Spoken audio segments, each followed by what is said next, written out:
जय माता दी। बंधुओं, आज मैं आपको नवरात्रि के 9 दिनों में रोजाना सुनी जाने वाली नवरात्रि व्रत कथा श्रवण करवाने जा रही हूँ। बंधुओं, जो कोई भी नवरात्रि में रोजाना इस कथा को सुनेंगे, माँ की कृपा उन पर सदा के लिए बनी रहेगी। माँ उनकी सभी मनोकामनाएं पूरी करेगी जो नवरात्रि में रोजाना इस कथा का श्रवण करेंगे। बंधुओं, नवरात्रि में माँ दुर्गा के 9 अलग अलग स्वरूपों की पूजा की जाती है। माँ दुर्गा को प्रसन्न करने के लिए नवरात्रि के दिन सबसे अच्छे माने जाते हैं। इन दिनों जो भक्त सच्चे मन से माँ दुर्गा के सभी स्वरूपों की पूजा करता है, उसकी सारी इच्छाएं माँ दुर्गा पूरी करती है। 9 दिनों तक माता रानी की पूजा अर्चना के साथ आपको इस कथा का श्रवण भी अवश्य करना चाहिए। श्री दुर्गा नवरात्रि व्रत कथा करने से आपको सदा 9 देवियों की कृपा प्राप्त होगी।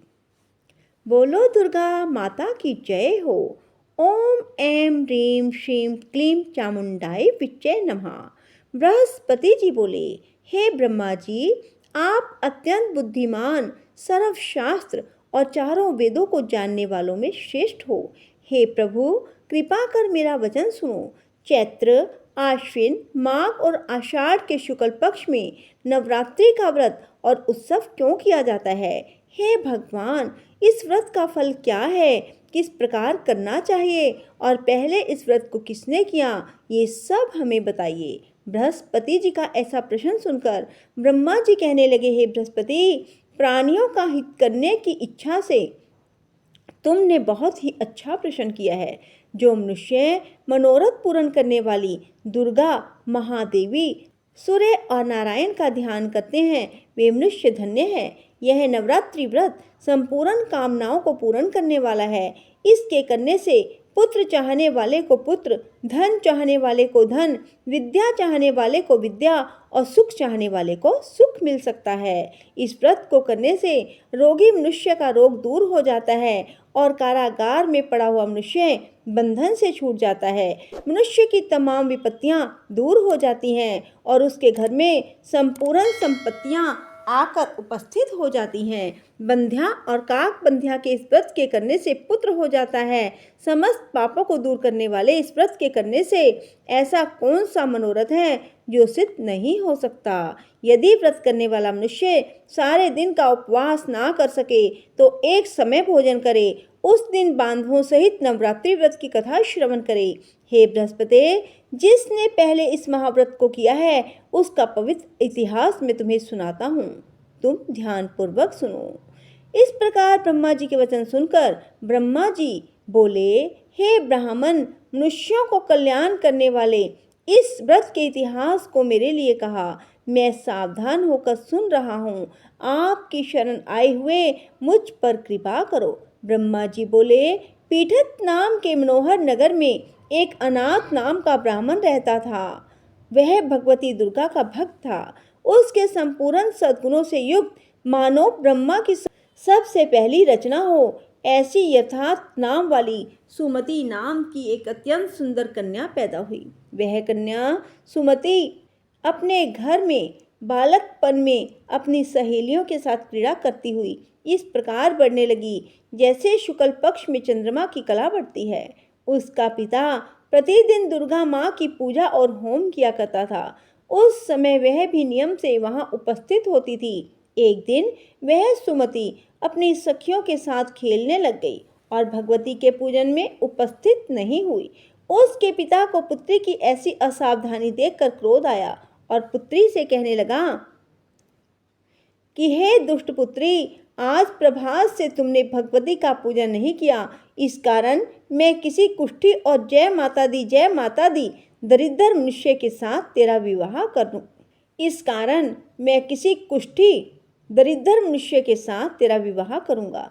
इस प्रकार कुपित पिता के वचन सुनकर सुमति को बड़ा दुख हुआ और पिता से कहने लगी, हे पिताजी, मैं आपकी कन्या हूँ। मैं आपके सब तरह से अधीन हूँ। जैसी आपकी इच्छा हो मेरा विवाह कर सकते हो, पर होगा वही जो मेरे भाग्य में लिखा होगा।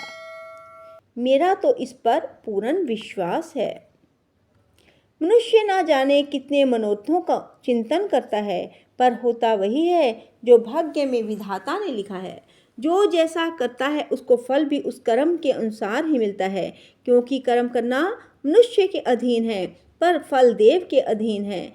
अग्नि में पड़े हुए तिनके को अग्नि प्रदीप्त कर देती है, उसी तरह अपनी कन्या के ऐसे निर्भयता से कहे हुए वचन सुनकर उस ब्राह्मण को अधिक क्रोध आया।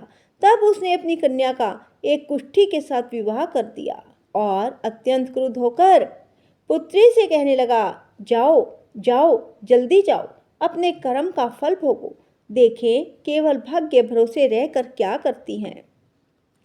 इस प्रकार से कहे हुए पिता के कटु वचनों को सुनकर सुमति अपने मन में विचार करने लगी, अहो मेरा बड़ा दुर्भाग्य है जिससे मुझे ऐसा पति मिला। इस तरह अपने दुख का विचार करती हुई वह सुमति अपने पति के साथ वन चली गई और भयानक वन में कुशायुक्त उस स्थान पर उन्होंने रात बड़े कष्ट से बिताई। उस गरीब बालिका की ऐसी दशा देखकर भगवती पूर्व पुण्य के प्रभाव से प्रकट होकर सुमति से कहने लगी, हे ब्राह्मणी, मैं तुम पर प्रसन्न हूँ, तुम जो चाहो वरदान मांग सकती हो, मैं प्रसन्न होने पर मनोवांछित फल देने वाली हूँ। इस प्रकार भगवती दुर्गा का वचन सुनकर ब्राह्मणी कहने लगी, आप कौन हैं जो मुझ पर प्रसन्न हुई हो? वह सब मेरे लिए कहा और अपनी कृपा दृष्टि से मुझ दासी को कृतार्थ करो। ऐसा ब्राह्मणी का वचन सुनकर देवी माँ ने कहा, मैं आदि शक्ति हूँ और मैं ही ब्रह्म विद्या और सरस्वती हूँ। मैं ही ब्रह्मा विद्या और सरस्वती हूँ। मैं प्रसन्न होने पर प्राणियों के दुख दूर कर उनको सुख प्रदान करती हूँ। हे ब्राह्मणी, मैं तुम पर तेरे पूर्व जन्म के पुण्य के प्रभाव से प्रसन्न हूँ। तुम्हारे पूर्व जन्म का वृत्तांत सुनाती हूँ, सुनो। तू पूर्व जन्म में भील की स्त्री थी और अति पतिव्रता थी। एक दिन तेरे पति निषाद ने चोरी करने के कारण तुम दोनों को सिपाहियों ने पकड़ लिया और ले जाकर जेल खाने में कैद में बंद कर दिया। उन लोगों ने तेरे को और तेरे पति को भोजन भी ना दिया। इस प्रकार नवरात्रि के दिनों में तुमने ना तो कुछ खाया ना जल ही पिया, इसलिए 9 दिन तक नवरात्रि का व्रत हो गया। ब्राह्मणी, उन दिनों में जो व्रत हुआ उस व्रत के प्रभाव से प्रसन्न होकर तुम्हें मनोवांछित वस्तु दे रही हूँ। तुम्हारी जो इच्छा हो सो मांगो। इस प्रकार दुर्गा के कहे हुए वचन सुनकर ब्राह्मणी बोली, अगर आप मुझ पर प्रसन्न हैं तो हे दुर्गे, आपको प्रणाम करती हूँ। कृपा करके मेरे पति के कोढ़ को दूर करो। देवी कहने लगी कि उन दिनों में जो तुमने व्रत किया था उस व्रत के एक दिन का पुण्य अपने पति का कोढ़ दूर होने के लिए अर्पण करो। मेरे प्रभाव से तेरे पति का कोढ़ ठीक हो जाएगा। और ऐसा ही हुआ, उसका शरीर सोने के समान हो गया। ब्रह्मा जी बोले। इस प्रकार देवी का वचन सुनकर वह ब्राह्मणी बहुत प्रसन्न हुई और पति को निरोग करने की इच्छा से ठीक है ऐसा बोली। तब तक उसके पति का शरीर भगवती दुर्गा की कृपा से कुष्ठहीन होकर अति कांति युक्त हो गया, जिसकी कांति के सामने चंद्रमा की कांति भी क्षीण हो गई। वह ब्राह्मणी पति की मनोहर देह को देखकर देवी को अति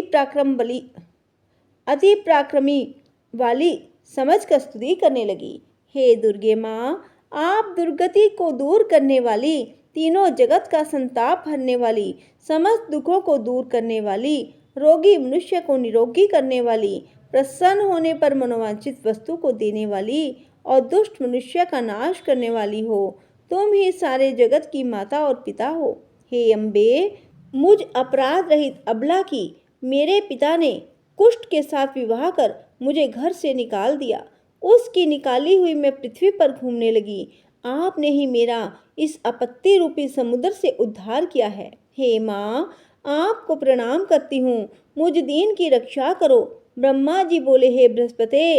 इसी प्रकार उस सुमति ने मन से देवी की बहुत स्तुति की। उससे की हुई स्तुति सुनकर देवी को बहुत संतोष हुआ और ब्राह्मणी से कहने लगी, हे ब्राह्मणी, तुम्हारे उदायल नाम का एक अति बुद्धिमान, धनवान, कीर्तिवान और जितेंद्रिय पुत्र शीघ्र ही होगा। ऐसा कहकर वह देवी उस ब्राह्मणी से कहने लगी, ब्राह्मणी, और जो कुछ इच्छा हो मांग ले। ऐसा भगवती दुर्गा का वचन सुनकर सुमति बोली, हे भगवती दुर्गे माँ, अगर आप मुझ पर प्रसन्न हैं तो कृपा कर मुझे नवरात्रि की विधि बताइए। हे दयावती, जिस विधि से नवरात्रि व्रत करने से आप प्रसन्न होती हैं, उस विधि और उसके फल को मेरे लिए विस्तार से वर्णन करें। इस प्रकार ब्राह्मणी के वचन सुनकर दुर्गा माँ कहने लगी, हे ब्राह्मणी, मैं तुम्हारे लिए संपूर्ण पापों को दूर करने वाली नवरात्र विधि को बताती हूँ, जिसको सुनने से तमाम पापों से छूटकर मोक्ष की प्राप्ति होती है। आश्विन मास के चैत्र मास के शुक्ल पक्ष की प्रतिपदा से लेकर 9 दिन तक विधि पूर्वक व्रत करें। यदि दिन भर व्रत ना कर सके तो एक समय का भोजन करें। पढ़े लिखे ब्राह्मणों से पूछकर घट स्थापना करें। वाटिका बनाकर उसको प्रतिदिन जल से सींचें। महाकाली, महालक्ष्मी, महासरस्वती की मूर्तियां बनाकर उनकी नित्य विधि सहित पूजा करें। पुष्पों से विधि पूर्वक अधर्य दें। बिजोरा के फूल से अधर्य देने से रूप की प्राप्ति होती है। जायफल से कीर्ति, दाग से कार्य की सिद्धि होती है। आंवले से सुख और केले से भूषण की प्राप्ति होती है। इस प्रकार फलों से अधर्य देकर यथाविधि हवन करें। खांड, घी, गेहूँ, शहद, जौ, तिल, बिम, नारियल, दाक और कतम, इनसे हवन करें। गेहूँ होम करने से लक्ष्मी की प्राप्ति होती है। खीर व चंपा के पुष्पों से धन और पत्तों से तेज और सुख की प्राप्ति होती है। आंवले से कीर्ति और केले से पुत्र हो। कमल से राज सम्मान की प्राप्ति होती है और सुख संपत्ति की प्राप्ति होती है। व्रत करने वाला मनुष्य इस विधान से होम कर आचार्य को अत्यंत नम्रता के साथ प्रणाम करें और यज्ञ की सिद्धि के लिए उन्हें दक्षिणा दें। इस महाव्रत को पहले बताई हुई विधि के अनुसार जो कोई करता है उसके सब मनोरथ सिद्ध हो जाते हैं। इसमें तनिक भी संशय नहीं है। इन 9 दिनों में जो कुछ दान दिया जाता है उसका करोड़ों गुना फल मिलता है। इस नवरात्रि के व्रत करने से ही अश्वमेध यज्ञ का फल मिलता है। हे ब्राह्मणी, इस संपूर्ण कामनाओं को पूर्ण करने वाले उत्तम व्रत को तीर्थ, मंदिर अथवा घर में ही विधि के अनुसार करें। ब्रह्मा जी बोले, हे बृहस्पति, इस प्रकार ब्राह्मणी को व्रत की विधि और फल बताकर देवी माँ अंतर्ध्यान हो गई। जो मनुष्य या स्त्री इस व्रत को भक्ति पूर्वक करता है वह इस लोक में सुख पाकर अंत में दुर्लभ मोक्ष को प्राप्त होता है। हे बृहस्पति, यह दुर्लभ व्रत का महात्म मैंने तुम्हें बता दिया। ऐसा ब्रह्मा जी के वचन सुनकर बृहस्पति जी आनंद के कारण रोमांचित हो गए और ब्रह्मा जी से कहने लगे, हे ब्रह्मा जी, आपने मुझ पर अति कृपा की जो अमृत के समान इस नवरात्रि व्रत का महात्म सुनाया। हे प्रभु, आपके बिना कौन इस महात्म को सुना सकता है। ऐसे बृहस्पति जी के वचन सुनकर ब्रह्मा जी बोले, हे बृहस्पति, तुमने सब प्राणियों का हित करने वाले इस अलौकिक व्रत को पूछा है, इसलिए तुम धन्य हो। यह भगवती शक्ति संपूर्ण लोकों का पालन करने वाली है। इस महादेवी के प्रभाव को कौन जान सकता है। बोलो दुर्गा माता की जय हो। जय माता दी। जय खरा शर्म वालीदा। बोल साचे दरबार की जय। सुचियां जोतां वाली माता तेरी सदा ही जय। बंधुओं, यदि आपको हमारी वीडियो पसंद आए तो इसे लाइक करने के साथ साथ शेयर करें और कमेंट बॉक्स में जय माता दी लिखना ना भूलें। धन्यवाद।